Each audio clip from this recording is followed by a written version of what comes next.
welcome to our first edition of EventWell Talks, all about self-care and self-isolation.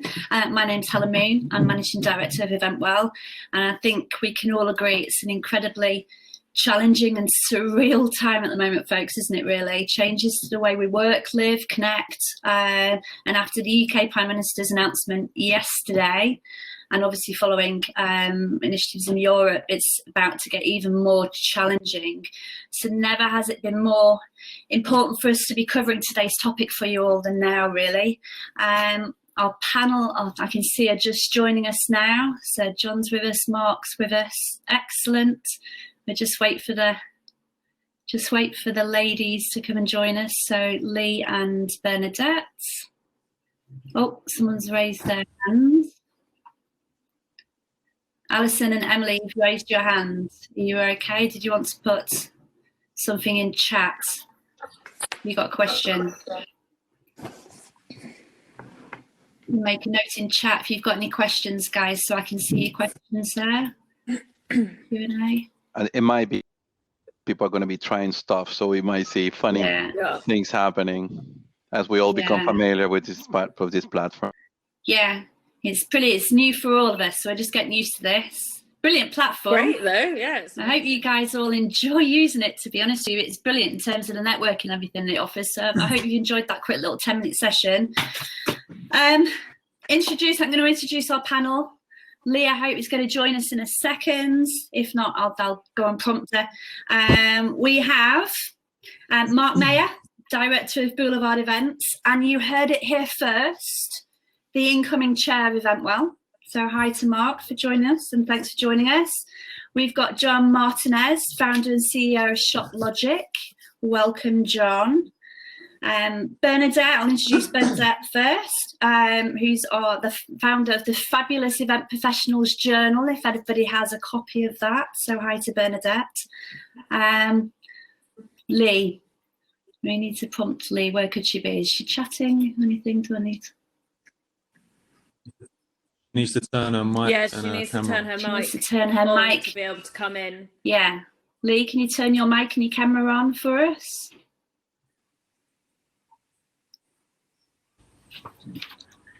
She is here because I was just having a nice little chat with her in one of the lounge rooms. Yeah, she's in there as a speaker, so I'm wondering if I can now. Okay. Oh, she says she is here in the chat. Okay.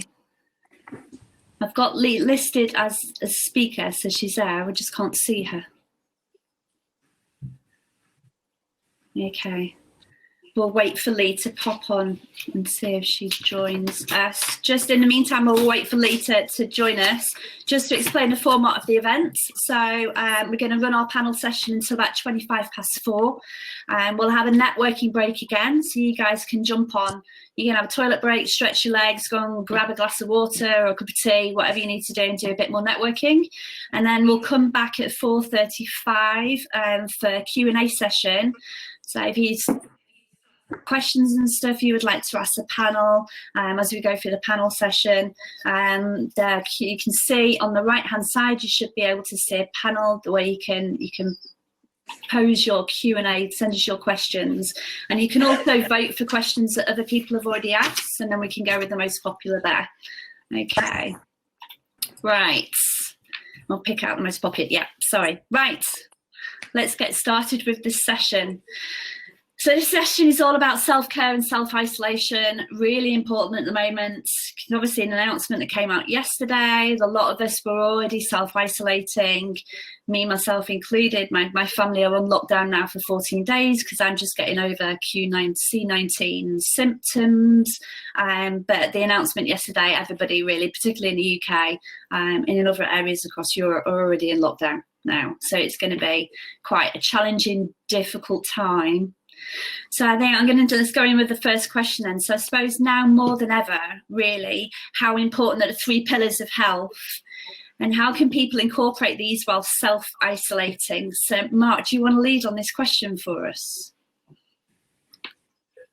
Yeah, of course. Okay, so firstly, when we're talking about the 3 pillars of health, we're referring to exercise, sleep and nutrition. And And fundamentally, if we're taking care of those three things, then we're going to put ourselves in a pretty good position in terms of our health. And that doesn't change. It's always important to look after these things. And I think what is going to be different is that we're going to have to be a bit creative in terms of how we cultivate good habits around these three things. Typically, I think in everyday life, we are guilty of implementing less than what we actually know about in terms of good health behaviours. I think all of us are guilty of that. But one thing I think that we should be mindful of in this changing period is our relationship with, particularly with exercise.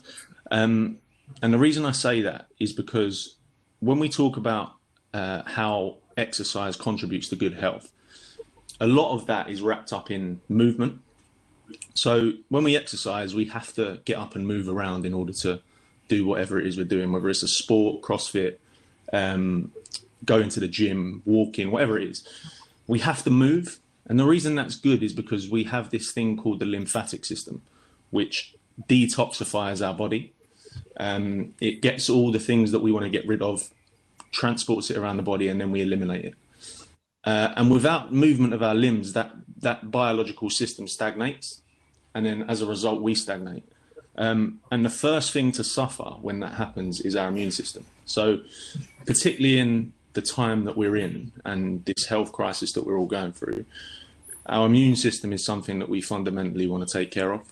To most of us, we're not in the vulnerable category, and COVID-19 doesn't pose a drastically our health. And if we are unfortunate enough to catch it, we should be okay. But we need to look after our immune system if we want to guarantee the best possible response if we are unlucky enough to contract it. And one of the things we need to be thinking about while we're cooped up in our homes is how can we get a lot more movement into our day? Because it's very easy to fall into a habit of getting out of bed, walking to the desk that we've set up our laptop at, working all day, then going to the sofa and sitting down, maybe watching some Netflix, walking to the kitchen. We're not moving. There's no travel. There's no walking to the shop to get our lunch. None of that is built into our day now, and we need to think a bit more creatively about how we can get some movement into our day. Yeah, absolutely. Anything that anybody else wants to add on to that?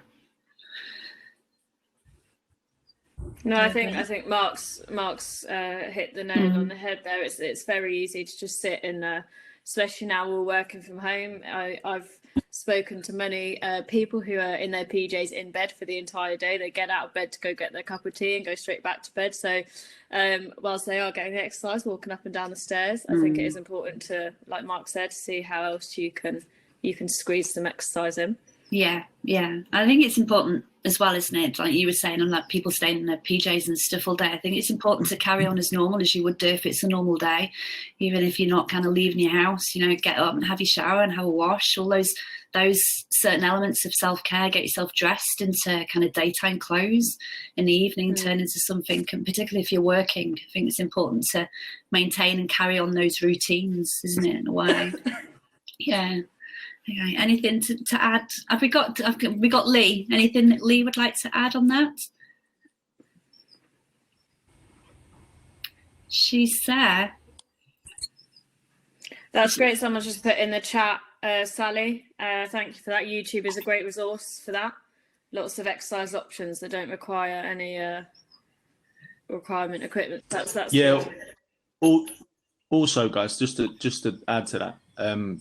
A lot of you, I've seen a lot of people in my contact list in particular joined an app called House Party, and House Party is not the only facilitator of it, but it's basically an app where you can go and, a bit like this, just be face to face quite easily with people in your network. Oh, great. And I've personally been doing some exercise videos with friends of mine, just all getting together on the app and doing the same workout.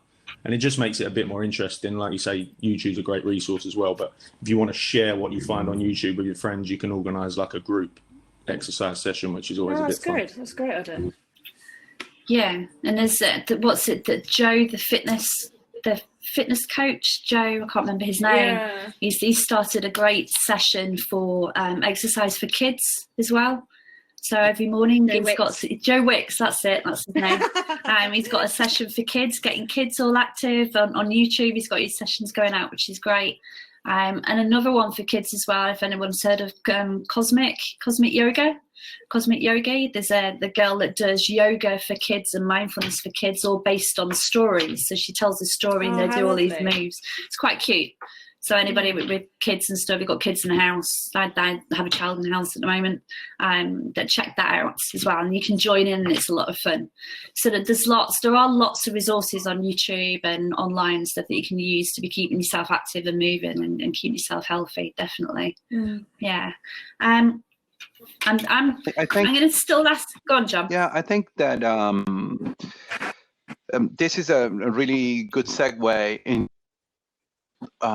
into the next question, which I think things that I found is that I forgot how to work from home. I worked from home for a long time, and I had this sort of routines that I had created, and I realize now, with my team, we find that we're more geared to work from home than most companies out there. A lot of my team already works remotely. I'm always a bit concerned about those that don't visit the office at all because they are in a country or in a place where we don't have anyone else. How much are they taking care of their own mental health and health in general? My experiences of this last 20 years or so running the company, and having being remotely for a long time, working remotely, is that there's a possibility for depression, which I'm really acutely aware about, and I'm all the time trying to create the motivations for the team member to either meet or talk to, turn the cameras on. There's a level of consciousness that happens when we are working with a team and we turn the camera on. There's a self-awareness that happens that we today I was thinking, should I wear any trousers while I'm here with you guys? And yes, I did. I put some trousers on. Okay. So yeah, those are the kind of things that is, how will we, what do we do in order to create the discipline and the routines? Routines are amazingly important, I think, for mental health. And I realized how much going to the office supplied me with a routine. How much on the second question, Helen, how can people use calming activities to better manage their mental and emotional health? And there, what I also wanted to add was, what do we do to manage ourselves better? And what I found is that I need discipline. I need to become quite disciplined at doing certain things. Otherwise, I don't know you guys, but I get this video about COVID-19, and then I blink twice, and suddenly I'm watching a cat playing the piano, and then I blink again, and I'm watching Justin Bieber crashing his Ferrari, and I'm thinking, when did that happen?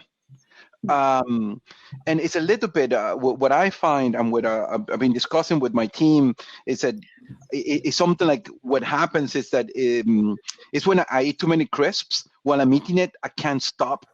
And Mark, you're talking just balance between dopamine inducing activities and serotonin inducing activities, and how as I'm eating those crisps, I'm enjoying every crisp in my mouth, but I don't really like myself when I finish the bag. And that feeling is a feeling that can become quite pervasive.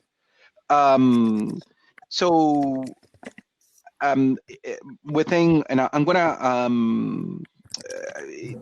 I love the place where Mark talks from, because he he can definitely talk from a place of I love the science, and I love what's coming on behind. I love the basis on all that, because so all of these behaviors that we have, what is important to move, what is important to walk, why? Because and he explained why, right? Because this is physiologically we have these needs. I think now what you're touched on with sorry, John, with the difference between dopamine and serotonin. This fundamentally, I mean, you can do an hour lecture on this topic. It's so, fundamentally for me, it's one of the most important lessons I've learned in my life. And try and put it simply, dopamine governs pleasure. Serotonin governs happiness. And once we understand this, and we understand the behaviors that are associated with each hormone, how those hormones interact with our brain, we can then design our behaviors better to facilitate happiness, as opposed to pleasure, which is pleasure. We often experience it when we're taking, whereas we often experience happiness when we're giving. Pleasure can be experienced alone, whereas happiness is often experienced in social groups. Pleasure is short-lived, whereas happiness tends to be long-lived.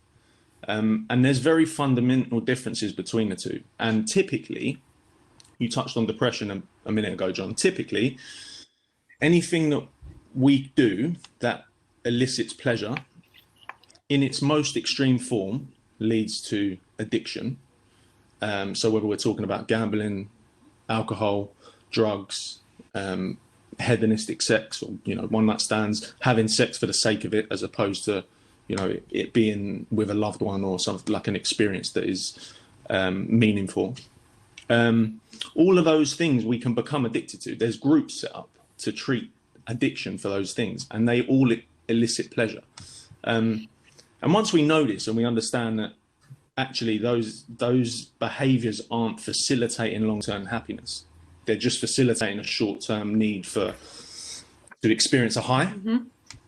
We can indulge in them from a place of stability. If we're prioritizing happiness as opposed to pleasure, and then we dip into those behaviors every now and again when we're feeling stable and we're feeling good in ourselves and we've got a support network around us, not when we're sad and lonely and maybe depressed, that's when we need to start worrying about how involvement in those behaviors and sitting there eating too many crisps and sitting at home alone drinking because we want to get away from the problems that the world is throwing at us at the moment. So I think that's what you were touching on there, John. So just to add a little bit of science. We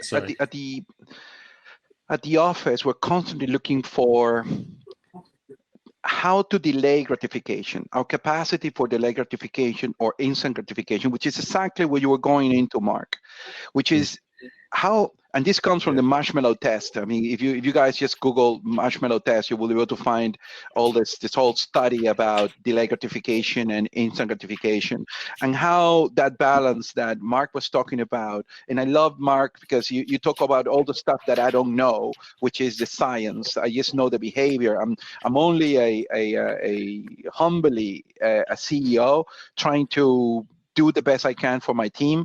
And with all my shortcomings and all my ignorance and all my, so I tend to talk to people like you, Mark, to help me educate myself so I can make better decisions that hopefully will create a better environment where this now 60 people that we have in the team will be able to grow and flourish. And how do we continue to do that in the current situation, in the current environment where people, I mean, this is today in the morning I was talking to the members of my team as how is this is going to challenge relationships.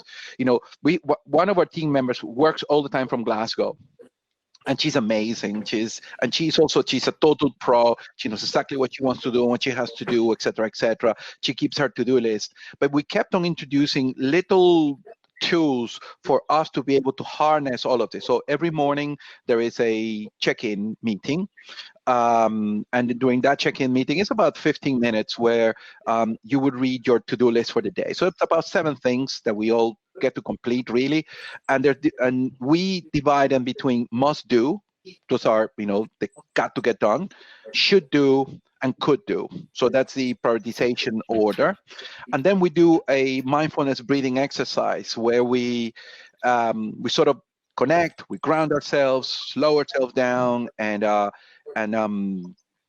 it's a mini meditation. We call it a mindfulness breathing exercise. And now different members of the team guided. On last Thursday, I was melting in love because two of the youngest members of the team were leading the breathing exercise on the tech team. You know, the geeks and the younger ones, which are normally rebelling against this kind of thing. You know, it's not my thing.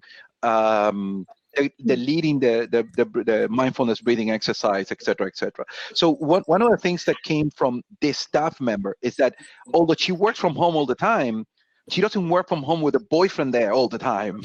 So it's a new thing. It's a new challenge for the relationship. It's a new challenge for her work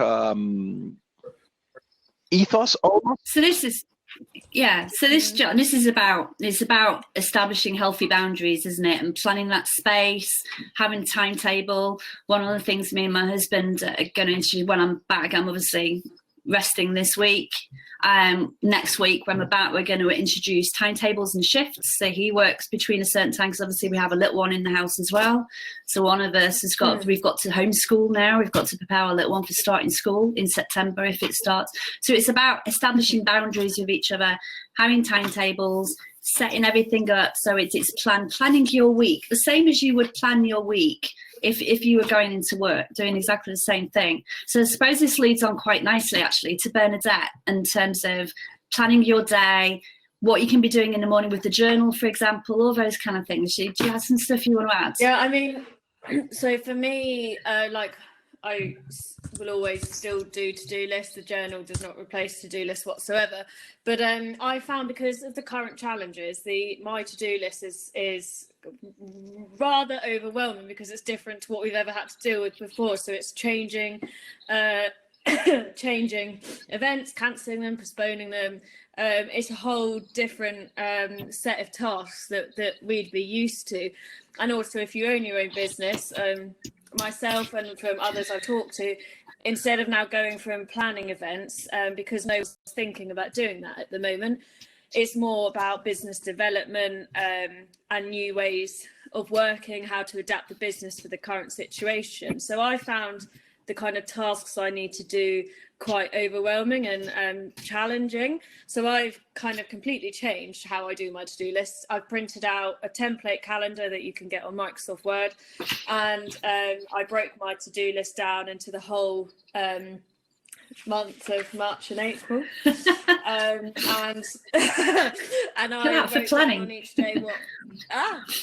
wrote down on each day what it is I want to achieve, so that I don't go to bed feeling like I haven't achieved anything. If I've done that one task, I'll be happy, and obviously do many more as well. But I mean, in terms of the journal, I'm obviously a huge advocate of the Event Professionals Journal. It's a product I created for my own well-being.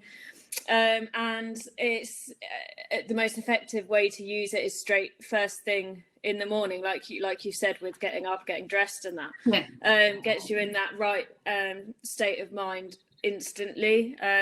Couple of minutes of your time, and just really gets you to focus. But also, I mean, and I think this is the key part for how the situation is at the moment. It makes you analyze how you feel each day, and I think that's the most important thing. And if you live in a household with people that you're having to self-isolate with, maybe considering sharing that with them, so that and maybe even getting them to do it, so that you understand you're in this confined environment, and this is how everyone is feeling today. To assume everyone's fine, because people don't want to tell sometimes how they really feel, and you say, oh, you know, hi mum, how are you? Yeah, fine, how are you? You don't actually learn how they actually do really feel. So I think that's quite important at the moment. Which I suppose brings us on to the next thing. We're going to extend for about 5 minutes or so, guys, so we can run through some of the things that we'd set up. Is that staying in touch with people and connected? I mean, John's touched on it briefly. You've just mentioned that as well, Bernadette. How important, isn't it? Particularly, I suppose, I mean, there's people like myself, I have bipolar. So for me to stay connected to people is vital, to keep me balanced and in a good place. You can relate to that as well. How important is that, staying connected to people? Yeah, I mean, it's so essential, because I think it's very easy to isolate yourself, and once you've gone into that dive, it's very hard to get back out of it to socialize, because you've become too comfortable. I think it is just a thing of, instead of texting, just clicking the FaceTime button instead. WhatsApp video, and then with members in your family, for instance, I've got a very elderly nan. She normally feels lonely, and that's when she gets out of the house maybe once a week, twice a week. So we've set her up with an iPad to do FaceTime. When we all get on FaceTime together, you can do groups. It doesn't just have to be. I don't think I've FaceTime with my family as much as I'm doing at the moment. I don't think we've spoken to each other as often as we are. Yeah, and this is what I'm finding at the moment. Actually, I'm speaking to people more than I usually would. But I think, just instead of texting, just pick up the phone and don't be afraid to say how you really feel. I think people will be very understanding of that at the moment. And I suppose this leads in quite nicely to purpose as well, isn't it? This is all about, all this self-care and self-isolation is about looking after not just ourselves, but looking out for each other. So you're big on this, Mark, but purpose kind of stuff. How important is it? Yeah. Well,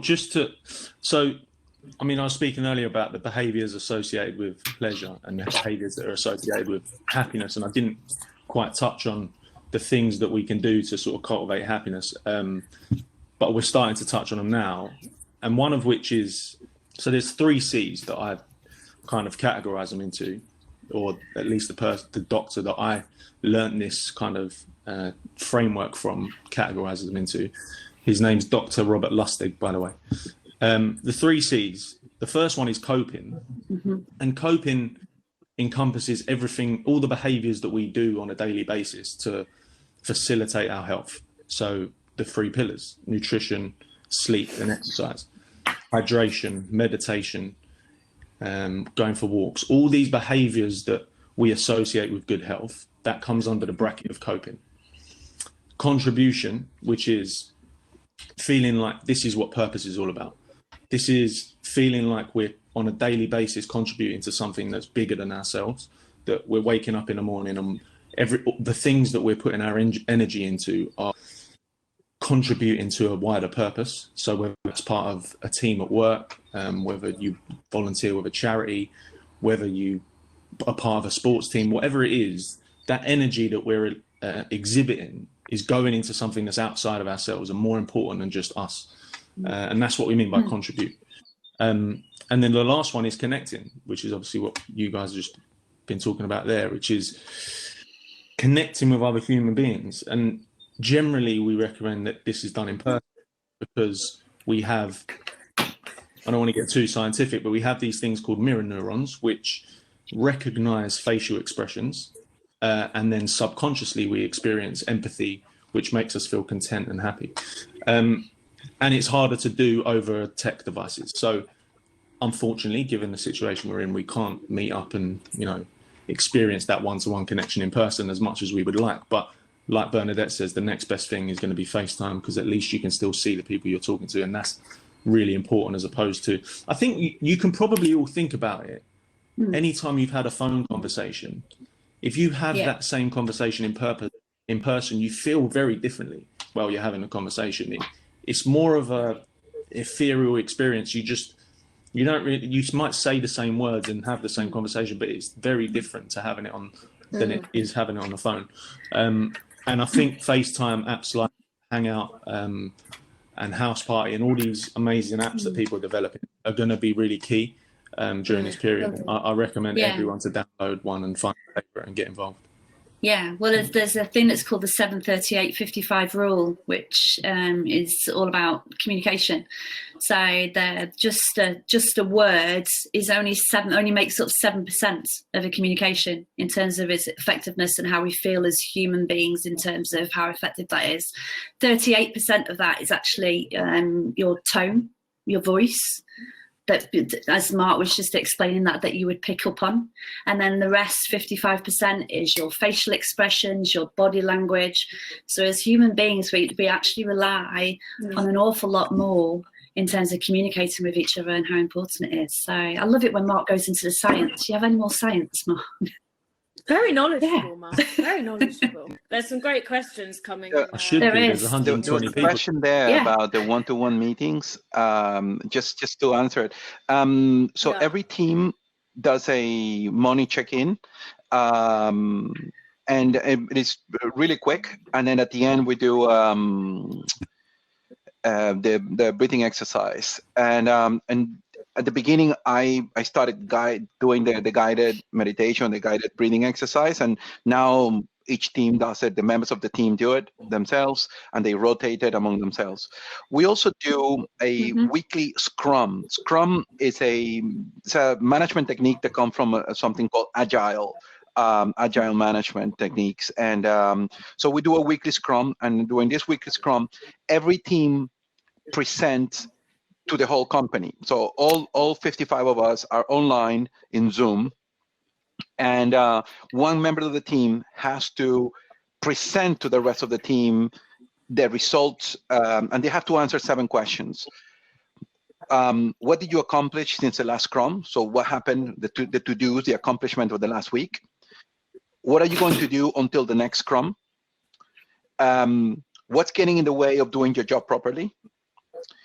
What solutions or ideas do you propose to solve those problems? Otherwise, you have a lot of moaning people not proposing solutions. We just added what needs to be invoiced this week, and then what deadlines are coming up. We're in the events industry. And then the 7th one is, who would you like to recognize from your team and why? And that one there is really, really important. And you can see how the level of connection rises with the recognitions. When members of the team get to be specific about why somebody has been important during my week. At the end of that, so that's 7 minutes each team. And then we 3 people will read the elevator pitches, meaning that an elevator pitch has to start with why. I don't know, there's a book from a guy called Simon Sinek, one of the most viewed TED Talks also, start with why. So you have to, so 3 members of the team are selected to read or to tell their elevator pitches. And the elevator pitch has to start with why. So my elevator pitch would be, hi, my name is John Martinez. I'm the CEO and founder of a company called ShockLogic, and I'm absolutely passionate about the development of human potential. At ShockLogic, we love to simplify the lives of event organizers, for example. So the next person has to tell the elevator pitch from the why, starting not what we do and why, but why we do it. And then one person has to explain one of our values and what it means to him or to her. So the person picks a value and says what it means to him or her. So one of our values would be kinder than necessary, because everyone we come across is fighting its own battle. That's all to do with compassion and empathy. Another value, which is more left brain, would be unstoppable. Another value would be growth and discomfort. Growth and comfort do not coexist. We only grow when we step out of our comfort zone, or when we lean to the edge of discomfort. And then we do a meditation of 10 minutes meditation altogether. And a proper, so what we do is that we use an app called Calm, and we play it, and everybody, and you will see photos of all of us, the whole team in the background, sitting there with the eyes closed, and it's a guided meditation. So we do this every week, and the other one we do every morning. It's about 3 minutes. We also have a counselor in the team that sees everybody, that sees all members of the team, because what I found as a company leader, is that I was getting all these questions and I don't have the skill set to answer. And I still didn't want to create an organization similar to the organization that I worked at in the past, which were fear-based, and where I was most of the time required to leave the person outside of the door to leave my emotions and my feelings outside of the door, and the professional should only come into the office. Like get on with it. If and this is all great. Sorry, John, it's all fantastic. But I know a question has just come in that is, this is all brilliant for teams, but a large percentage of the industry, in the event industry, are freelancers like myself, sole workers. We don't have big teams that we can jump onto. So any suggestions for Bernadette, Mark, in terms of, what can people who sole working freelancers be doing at the moment?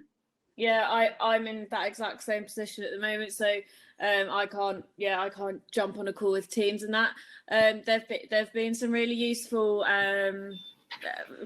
forums out there that have created. So I mean, it's all good and well you talking to family and your friends, but when you're specifically feeling isolated with your job and also those concerns that come with that perhaps your family and friends might not understand, there's been some really good places that you could go to, even just on LinkedIn, connect with event managers out there, and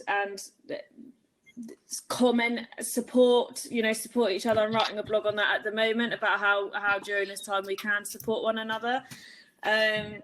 If there's tons of freelance event organisers on this call that feel they would like to get all together, I'm happy to set up future webinars for us all to kind of get together with that. But it's hard, isn't it? To stay connected with as many people as possible. And there are, and I think that is also a good question out there that someone said about, how do you cope if you don't have any work? And there are a number of support channels that EventWell have set up as well, and these have been set up specifically with freelancers, one-man bands, sole workers, people who really are kind of probably feeling very isolated because they're not in those big company groups. We've got that camaraderie between each other. We've got tomorrow, we've got our virtual lunch at 12:30, so literally just grab your lunch, grab a cup of tea, come and jump on with a load of other professionals. We're just going to be chatting and networking, sharing pains, having a moan, but also having a chat about some of the good stuff that we're doing as well to kind of get us through this period. And then on Friday, for a bit of fun, we're going to do Friday drinks. So grab yourself a glass of wine, a beer, a G&T, and then jump on at 5 o'clock and do exactly the same thing. And there's other groups and stuff I know are looking to do similar things, but there's just a few support channels that have been set up by EventWell to help people out in terms of that. What I think we'll do, we'll continue straight into Q&A now, because there are actually quite a few good questions that have come in. So we won't break for that 10-minute networking. We'll finish and you guys can do some networking at the end of this session. But there's a great question here from Sally Forrest. So it's, what suggestions do you have for coping mechanisms for people who don't have any work? I think one of the, I'm falling in this at the moment, it's going to be a difficult period. Particularly for EventWell, we were just getting started. We've had to cancel all of our live events. So particularly from my perspective, what I'm doing is using this as an opportunity for us to be doing some strategic planning to see what we can be coming up with once we can get started again. So it's that silver lining stuff. It's that acceptance of what's happening, adherence to what we're being told to do, and then just seeing it for what it is, but taking it as an opportunity to really do some really, really good creative thinking, out the box stuff. Let's do some planning that sometimes you don't necessarily get the time to do when you've got a packed event program, you're back to back. There's a real opportunity for a lot of us to go back to the drawing board now and kind of think, you know what, look at this platform that we're using today, Remo Conference. I think it's the first time a lot of us will have seen this platform. How can we be using this to create some more connectivity in the events industry in terms of doing some virtual stuff that fits in a live kind of format as well, so we can mix our programs up a little bit. That's my thoughts on it. You guys, any thoughts to add on that? Yeah, I mean, I think it depends if you're struggling to cope because of financial stress, or you're struggling to cope because you don't feel busy enough. Financially, I mean, luckily, I think the government are just about to announce support with that, hopefully, if not in the coming days. If it's because you're not busy enough, tons of people are taking the opportunity to paint the house, redecorate, get the cleaning done, set out their future goals, all that stuff you've wanted to do for ages. So it depends kind of what it is you're struggling to cope with, I suppose. But I'm happy to chat to you after, Sally, I think it was, to kind of go into that further. And the government have announced financial measures and loans, all like grants and loans and all that for freelancers is just about to be announced in small businesses. So take the opportunity to make sure you check that out, to make sure you've got that financial support to back yourself up. If you haven't done that already, make sure you have it as top of your to-do list this week. Make sure you do that so you can find out what support that you can get, because a lot of stuff has been announced by the Chancellor. So make sure that you're up to speed on that, and that will help you. The only thing I would... Mark, John, anything to add? That's all right, yeah. It's obviously a crazy time. And for a lot of us, we've gone from not really having to worry about everyday survival. We've got money in the bank to find food, we've got shelter. All we have to worry about is these modern day stresses of work and emails and all of that stuff that ultimately we don't need to survive. We only need them to survive because of capitalism, and we need money in the bank so that we can go and get food and do all the things that we actually need to survive as human beings. And now we've been sort of thrust into this environment where some of us that have never had to worry about it before actually have to start thinking about, okay, do I have enough money in the bank to pay my rent? And there are people that worry about this anyway, a lot. But, in our industry, there's a lot of us got jobs, good paying jobs, and, we don't normally have to worry about this stuff. Now we're thinking, okay, have I got enough money in the bank to go and do my shopping, to pay my rent? And we're thinking survival mode. I've actually got to worry about shelter, the basics of survival. And what I want to add is that the fundamental things that we need to be happy and content in life, the things I was talking about earlier, contribution, coping, and connection, don't change. We just have to try and find them in a different way. And the coping now might become, rather than being fit and healthy and looking at how ripped we can get for the summer, now we're thinking, okay, I actually need to find calories so I can get some food in the fridge and actually so we're shifting more towards survival, but we still need to cope. Contribution might be, okay, I don't have my everyday job to go to. I'm not, all the projects that I was working on and the everyday to-do list might have changed. But there are still things that I can put my time into, all the things that Helen was just talking about, the government grants and the support that the government are offering for laid off employees and everything like that. That becomes your purpose, because that's what you need now to get to have and to cope. So your purpose tomorrow or the next day, if we don't have any work, is, okay, let's look at what the government are offering us and make that my day. That's my purpose for today. And look after the 3 C's, but we just need to be creative and thoughtful about what those 3 C's now mean with the changing environment that we've obviously all gone through. So that's all I wanted to add there. Yeah. Let's have a look at another question. So that's Sally's question on. Can I add regarding the coping mechanisms? So in the what we found is that even those that were quite versed at working already, working remotely, and had created the structures and the behaviors in order to be able to be productive from home as an individual, and now running into different challenges, as Mark was saying, we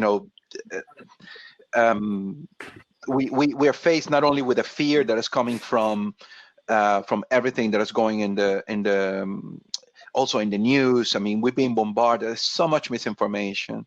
It's just flowing towards us, and then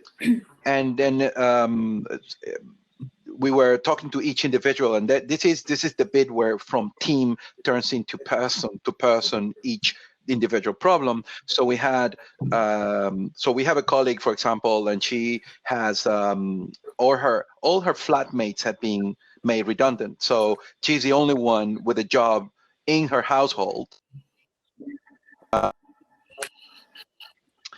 and yeah, that's really tough. Also the fear that brings, and then they're all chefs. Okay, to add to the problem, they're all chefs. So she says, I'm gaining so much weight because they keep on cooking for me, and which is of course a luxury problem.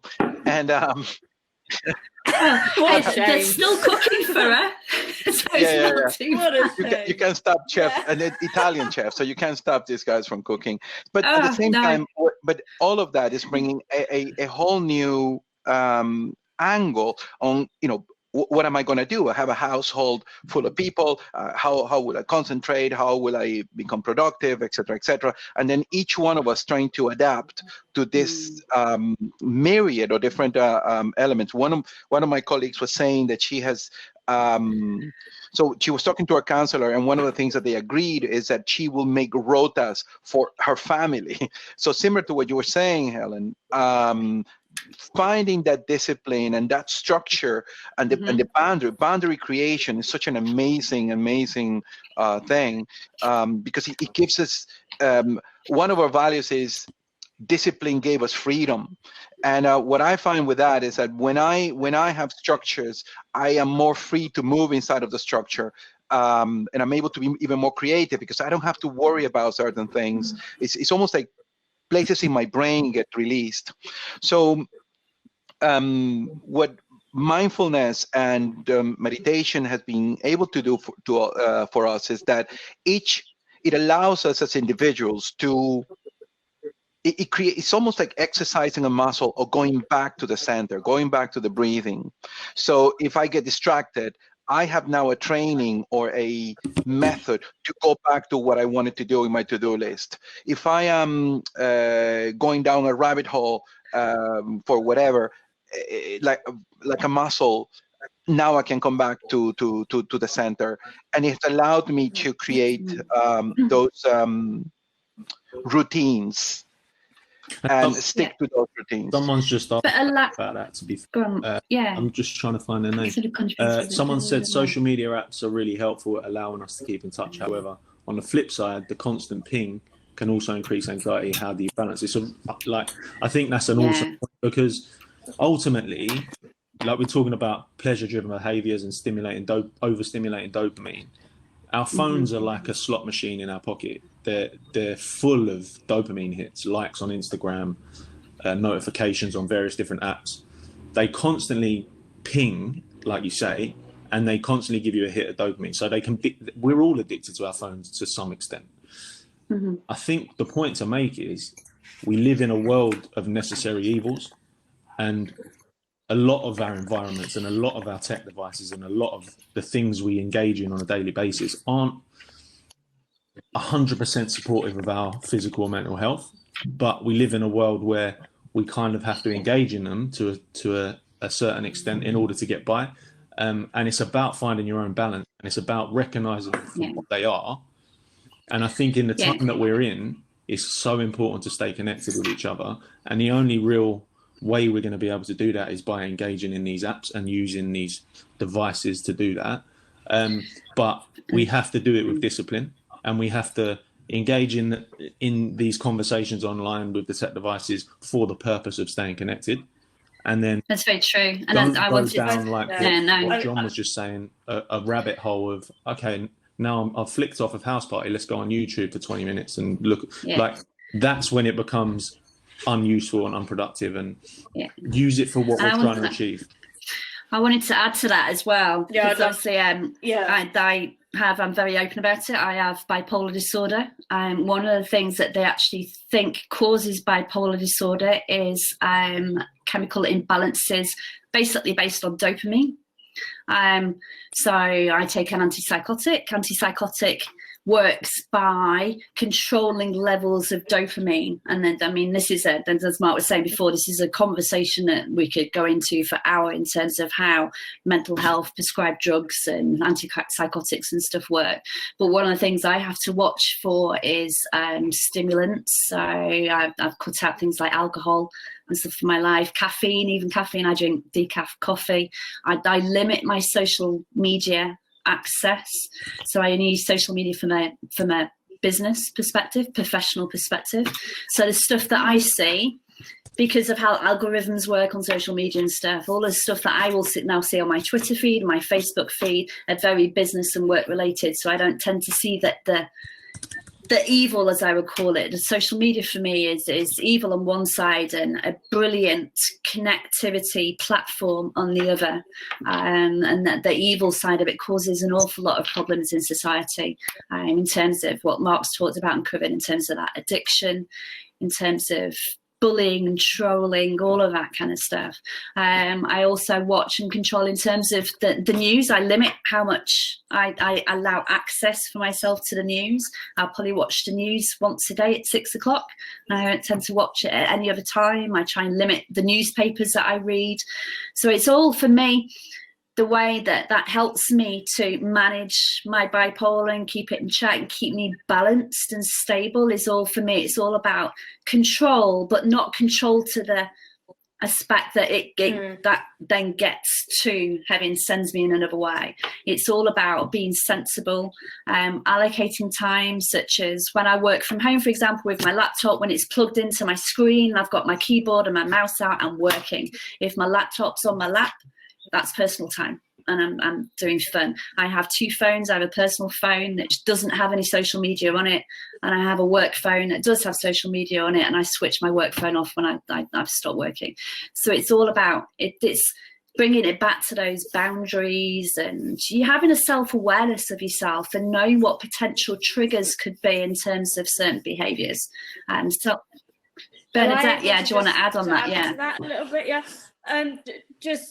So for business again, so I really don't enjoy, to be honest, social media and being on it. It's one of the main points that I would change if I could, but it really works for business, as we all know. So when I was on holiday, I own my own business. I couldn't, unfortunately, completely switch off, but what I did, and I have now kept because it was a godsend, is gone into my settings and notifications for every single social media app, apart from text messages, WhatsApp and phone, I think it is, and turn off all notifications so that you have the little Instagram icon and it will say 17 whatever on it, but you don't get that like constant ping of notifications.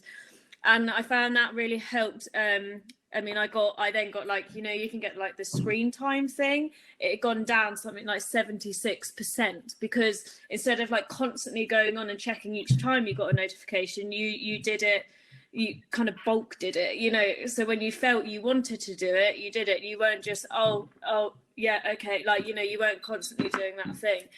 And that massively helped me, just to turn off. I think that the journal, really simple. It's just a simple thing, Bernadette, in general, it's a fantastic. What I was talking about, creating structures. I love what you've done there. I love.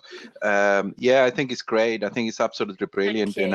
I think that we need everything that we can get in order to not only deal with the situation, but life without all of this. It's already, we're already full, right? So I'm thinking now, this is an opportunity to learn German. My partner is Austrian. I want to, I'm going to surprise her. So every time, because, we sort of divided the house, and she worked from home. So she's in one side of the flat and I'm on the other side. Every morning, we're going to start by tomorrow. We're going to do a sun salutation. And I'm not a yoga person, but I always wanted to get into it. So to do a sun salutation together in the morning. I'm into Wim Hof. I don't know if you guys know WIMHOFF, Wim Hof, the Iceman. So we do the Wim Hof. So she wasn't into it, so she's going to start doing the Wim Hof breathing exercises with me, which is something that I can do sitting on the couch. You don't need anything for that. So he also does the cold shower. I'm more into the breathing part. I do the cold shower and take a shower. So all of these little things have started to come into my life because, like every morning, I exercise every morning naturally. I do 30 push-ups, 30 squats, and 30 crawls. But now I can do it 3 times a day because it was really weird, right? If I tried to do it in the middle of the office. So I'm doing. I can just, I can just go on and do a few push-ups. So I'm really looking forward to getting fitter. People might have joined in with you, John. Wow, I'm game because that also will get me into it. Social, one of the best things that I find about doing things with people is, in a way, I'm a little bit forced to do it, right? Because then I need to stick to it. Accountability. How do you call it? Accountability. Okay, accountability. Exactly that. And then great word. And then be able to, okay, so if we're doing it together, then we're going to do it. It's like turning the camera on and when we're running together, when we working with people. Yeah. And when I was a freelancer, I used to connect with people, and this was a while ago, and have the camera on, and they weren't my colleagues, we're just friends, just not to be alone at home, because I got depressed from working by myself at home, and I learned the lesson that I am not immune to things. I always thought this is something that somebody else happens to somebody else, and then and that gave me a lot of humility and curiosity to say, oh, okay, what's going on? Well, how can I improve in this? What's going on with me? And the awareness, just to ask the question, is already a step forward. And that's the thing, isn't it? And I suppose this is the fantastic opportunity, guys, for while you're looking at where you are now and what's happening and stuff now, is finding the things that work for you, because not everything will work for everybody. So, if you've never tried yoga and you want to give it a try, now's your time to give it a try. If you've never tried mindfulness or meditation, you want to give it a try, give it a try. We can still go out for runs and get on our bikes and stuff. We can still exercise. That was made quite clear by the Prime Minister yesterday when he made the announcement, because he also did the recognising, and it's good to actually see that mental health is coming to the fore in terms of all of these announcements that are being made, because I think there was a lot of us who were very worried that it wasn't being mentioned at all. This is all about self-awareness and finding those things that are going to help you, make you feel stronger and mentally strong, physically strong, but emotionally strong. But keeping a check on yourself, that's the most important thing you can do, and the most important thing that we would endorse. And I know that Mark and John will back that up as well. We're gonna bring it to a close with a last question, because there's a brilliant one that I just want to ask. Sorry, Mark, I want to ask this question to you guys. How will the events industry adapt after this period of time comes to an end? Do you think live events will continue as before, or will digital events be the new approach? What do you guys think on that one? Great question, by the way, Grace. That's so funny. We were talking about that on one of the networking tables before we joined, and I think it'll be eye-opening for people that they can have hundreds of people on an online event and have their event that way. But I think after this is over, I reckon there'll be quite a bit of a boom almost, because people will be desperate for that one-to-one kind of connection, and also all the events that have been cancelled or postponed. It has made me wonder, as the business owner with an event agency, will you then see a decline in face-to-face events? But I think that is Cecilia was on that, and she made a good point. It's still so invaluable face-to-face. And following this, I think people will appreciate it. And that will never end. That face-to-face, Mark touched on it before, because we need, as human beings, we need that face-to-face interaction. We thrive off it. Otherwise, we're social beings. We depend on it, and that's our industry. So, Mark, leading into you quite nicely. As a technology company, I've been waiting for the face-to-face events and hybrid events to cannibalize the virtual events and online events to cannibalize the face-to-face events. I've been waiting for this since the 90s, and it had never really materialized. And what we found, we have two clients in particular that run very successful virtual versions of their events, of their face-to-face events. I mean, one of our clients, ESO, the European Society of Organ Transplantation, they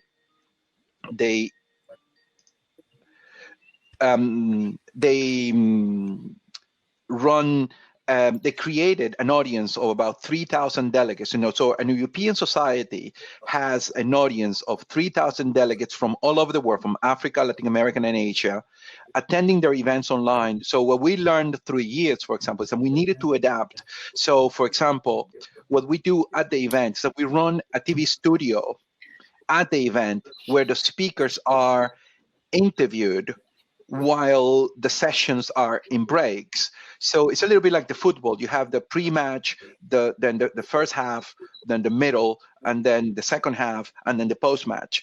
So there's all this commentary going on, so we don't lose the audience, because the behavior is different, because attention is so, I mean, one of the 5 tips that we tend to say to organize virtual events: remember that distraction is at a click away for the audience. So right now, if I get something, I can click on something and pretend and look like I'm paying attention, but I'm actually looking at something else that's going on, or reading my emails, etc., etc.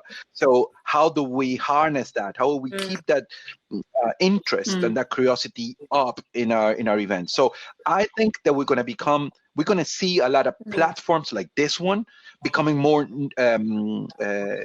known, and solutions becoming more sophisticated. I don't think that the events as such, the face-to-face event, will cease to exist. I've been waiting for this for a long time. We have run a lot of surveys. I mean, there's a lot of data on this out there.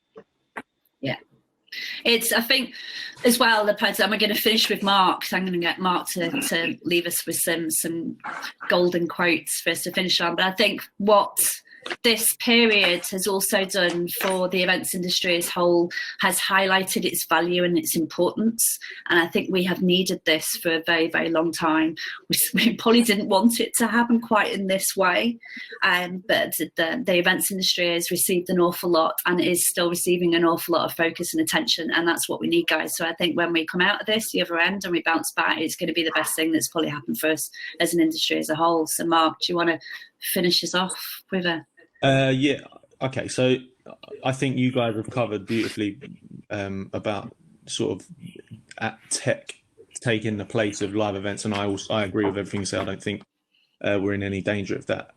There's something separate I wanted to touch on before we leave, because I think it's going to be quite important, and it's been discussed a little bit in the chat, and it's around habit forming. I just want to give a little bit of framework about how we build habits. And there's 4 stages to it. The first stage is unconscious non-compliance. So we don't know that we should be doing it, and we're not doing it.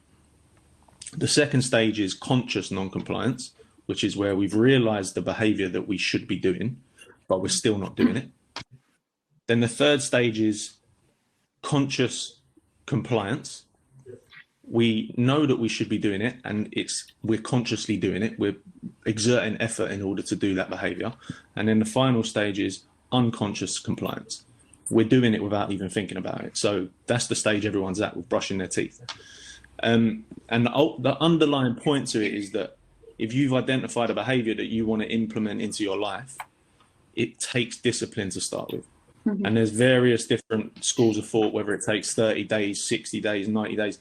The science doesn't know. We don't know how long it takes. It's probably different for all of us.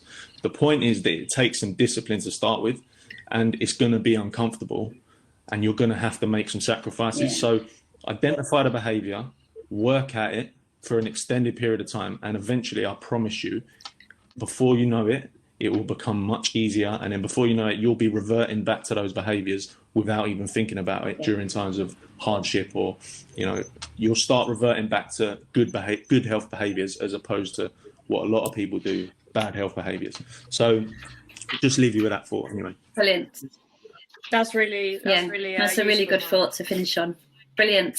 I say thanks, guys, for joining us today. Shall we extend? Let me say, I'm going to extend this event so you guys can do some networking and connecting afterwards. So I've just said you should have a little notification that's come up to say extended event. So again, thank you. Thanks for joining us. EventWell, we're the mental health and the wellbeing voice of the events industry. We're also the social enterprise that campaigns and educates for better mental health and wellbeing for event professionals. Other support that we've got coming and things to watch out for. So I've mentioned the Wellbeing Wednesday virtual lunch that's happening tomorrow at 12:30 GMT. So make sure you come and join for that. You can have a look at that on the EventWell website. We've got Friday fun virtual drinks on Friday at 5 PM GMT. These EventWell talks are going to be repeating every 2 weeks now, for as long as we need them to. for the foreseeable future. So make sure you come along. It's EventWell chat tonight. It's our mental health hour and drop in. So if you've got any questions, I know there's a question came up about counselling, drop into mental health chat at 7 p.m. tonight, and I'll try and answer those questions for you. If you've got specific questions in terms of mental health support, signposting, who can help you with specific stuff, drop in at 7 p.m. tonight. Hashtag EW chat or at EventWell chat, and you'll find all the details there. That's tonight. Next Tuesday, we're actually joined by Johnny Martinez from Shot Logic as our guest host for EventWell chat next Tuesday. That's a different Johnny, a different Mark. That's a different Is relation. Is that the improved version? The improved version. The younger model. Yeah, the younger model. Yeah. The better model. Beta version 2. Beta V2. So EventWell Talks. The next one's going to be happening on the 7th of April at 4 o'clock, same time. We've got 2 fantastic event directors that are going to be speaking at that. Well, one is Liz Agostini of Mash Media, and hopefully the other one will be Kane Thomas of Ocean Media. We're just confirming on that. They're going to be talking about managing event cancellations and postponements while managing your mental health. So make sure you sign up for that session. And then 2 weeks after that, on the 21st of April, we've got the fabulous Rachel McGuinness of Wake Up with Zest. She's going to be chatting about how to sleep well when the world and your life is in meltdown. So make sure you join for that one. All of the information on all of the support that we're offering is on the EventWell website at eventwell.org. It's a fantastic resource. So there's never been more time than any than for you to go and have a look around that website, have a look at what we do and the support and the help and stuff that we offer. So please take some time to do that. If you've got Bernadette here from the Event Professionals Journal as well, you will find details of that on the homepage of the EventWell website. There's 10% off at the moment, and 10% of the profits actually go to EventWell, and that helps us with our campaigns and our education projects that we do. So take a look at that. Sorry, Helen, just with that, there's a few different things we've implemented for COVID-19. So if to do that donation part, you must enter EventWell on checkout to give that donation. Okay, perfect. Huge thank you to our brilliant panel. Apologies that we couldn't get Lee with us. Technical difficulties. We'll try and find out what went wrong there for next time. But huge thank to Mark, John, Bernadette. Huge round of applause. Thanks for your insight. Brilliant as usual. And a huge thanks to everyone for joining us. So I hope you found the session useful. I hope you've got some great takeaways. Take some time to follow some of those tips and advice this week. It's a perfect opportunity to do that. Make sure you're following us on our social channels, and we'll see you again in 2 weeks' time for the next EventWell Talks. All the best, guys. Bye. Thank you very much. Hey, bye-bye. Enjoy some networking. Bye-bye.